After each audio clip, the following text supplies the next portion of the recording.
This is Noura Dawas Al-Khaldi. I'm a PhD student in the Department of Physics working with Dr. Mohammed Noor Al-Huda. Today I'm going to talk about electronic and optical properties of copper cis-minus structures by first principles calculations. Cis-minus is an organic stable aminosyl compound which can be biosynthesized in mammals including humans. Copper cis-minus is a molecular solid which has this formula, and it is a type of photosynthesizer which can be activated by visible light, ultraviolet, X-ray, and microwave to generate the reactive oxygen species. It can be synthesized via with chemical method, and the interlayer interactions of copper cis-minus are very weak.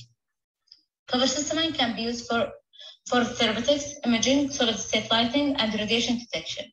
It can be used to treat both shallow and deep cancers, and it can be used to decontaminate the water from the microbes, germs, and organic dye molecules. Here is some pictures of how the organic dye molecules make the water toxic. And if we drop copper cis-minus in this water, it will be activated by the sunlight, and it will generate the reactive oxygen species, which can kill the germs and will break the dye molecules. And it will help to decontaminate the water from this pollution. So it is important to understand the electronic and optical properties of copper cis-minus structures. We have studied copper cis-minus theoretically using density functional theory with BAS code, and we have used hybrid functional for exchange correlation energy, and we consider van der Waals potential as well as spin orbit coupling. We have calculated the formation enthalpy to study the stability of the structure using this equation.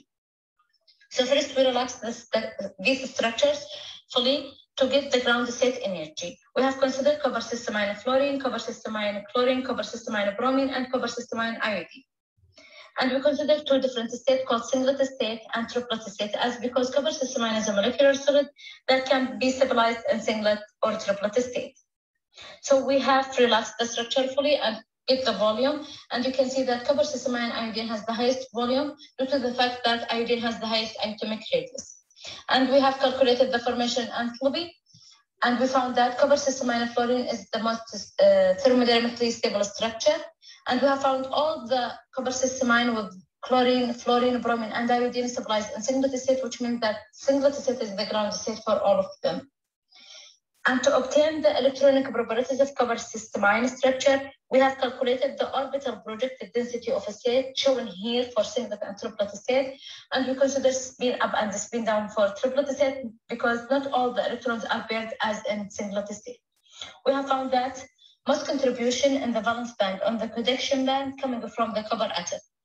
And as because when we excite the electron by light from the valence band to the conduction band, there will be initial absorption that leads the system to be in the singlet excited state.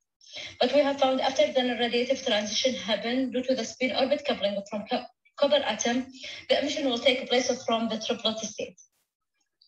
Also, we have calculated the optical gap theoretically on the left side, and we have compared it with the experimental data coming from our collaboration here at UTA, and we found that the theoretical data compared well with the experimental data, as well with the band gap from the band structure calculation, where we can find that copper cis-minus fluorine has the highest optical gap comparing to the other copper cis-minus, where copper cis-minus fluorine has the lowest optical gap. So in summary, I have studied copper cis-minus structure theoretically, and we have found that copper cis-minus structure stabilized in singlet state, and copper atom in molecular solid shows a spin orbit effect, which will allow the singlet to triplet transition to happen. And the electronic structure study of the initial and final state in the absorption and the emission process indicate that the excited state must be coming from the copper atom. Thank you.